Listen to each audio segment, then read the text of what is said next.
அவங்களோட அருமைகளை புரிஞ்சுக்கிறோம். இந்த தலைமுறைக்கு மட்டும் இல்லாம எதிர்கால தலைமுறைக்கும் நான் இந்த கதையை சொல்ல நினைக்கிறேன். தவறவிட்ட நாட்கள் இனி தவம் இருந்தாலும் கிடைக்காது. எனக்கு ஒரு பாட்டி இருக்காங்க, அதாவது என் அப்பாவோட அம்மா. எனக்கு 6 வயசு வரைக்கும் நான், அப்பா, அம்மா, பாட்டி, அத்தாச்சி, அத்தை, மாமா, சித்தப்பான்னு எல்லாரும் ஒன்னா கூட்டு குடும்பமா தான் இருந்தோம். அப்போலாம் எல்லாரும் ஒன்னா சாப்பிட்டு, ஒன்னா பேசி, ஒன்னா தூங்கி ரொம்ப சந்தோஷமா இருந்தோம். எனக்கு எங்க அம்மா சமைக்கிற சாப்பாடுனா கொஞ்சம் தான் பிடிக்கும். ஆனா அதை விட என் பாட்டி சமைக்கிற சாப்பாடு தான் பிடிக்கும்.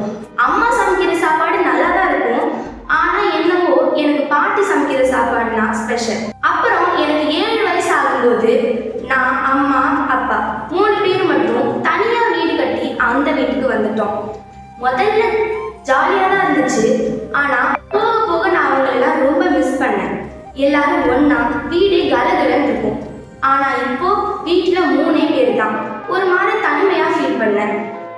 அப்புறம் ஒரு நாள் அம்மாவும் அப்பாவும் ஹாஸ்பிட்டலுக்கு போனாங்க. அப்ப நான் வீட்டுல தனியா இருக்கேன்னு பாட்டி தான் என் கூட வந்திருந்தாங்க. அப்போ அவங்க தான் சமைச்சாங்க. அவங்க என்ன சமைச்சிருக்காங்கன்னா எனக்கு தெரியாது. நான் பாட்டுக்கு உட்காந்து டிவி பார்த்துட்டு இருந்தேன். சமைச்சு முடிச்சுட்டு என்னை சாப்பிட்றதுக்காக கூப்பிட்டாங்க. நானும் போனேன். அப்போதான் அவங்க என்ன சமைச்சிருக்காங்கன்னு தெரிஞ்சிச்சு. பார்த்தா புளிக்குழம்பு பீன்ஸ் குத்து செஞ்சு வச்சிருந்தாங்க. எனக்கு 2மே சுத்தமா பிடிக்காது. பார்த்ததும் ஐயோன்னு ஆயிடுச்சு. வேற வழியே இல்லாம ஒரு வாயை எடுத்து சாப்பிட்டேன். சத்தியமா சொல்றேன், லைஃப்லயே ஃபர்ஸ்ட் டைமா எனக்கு பிடிக்காத ஒரு சாப்பாடை அன்னைக்கு தான் நான் ரசிச்சு சாப்பிட்டேன். நானும் சாப்பிட்டு முடிச்சுட்டு டிவி பார்க்கறதுக்கு போயிட்டேன். பாட்டி சாப்பிட்டாங்களோ சாப்பிடலையான்னு கூட நான் கேட்கல.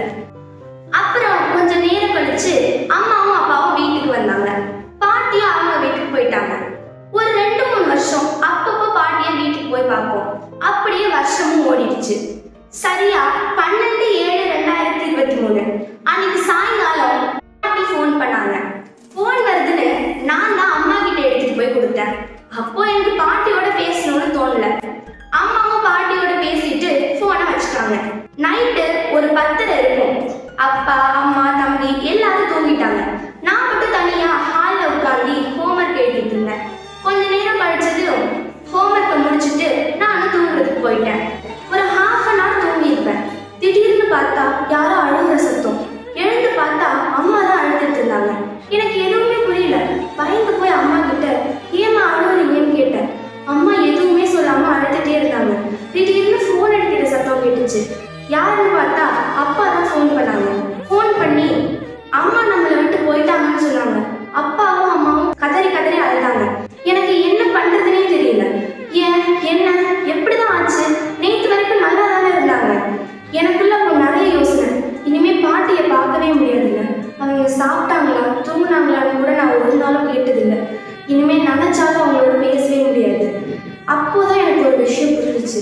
ஒருத்தவங்க நம்மளோட இருக்கும்போது அவங்களோட அருமை நமக்கு புரியறதே இல்லை. அவங்க நம்மளை விட்டு போனதுக்கு அப்புறம் தான் அவங்களோட அருமையெல்லாம் நம்ம புரிஞ்சுக்கிறோம்.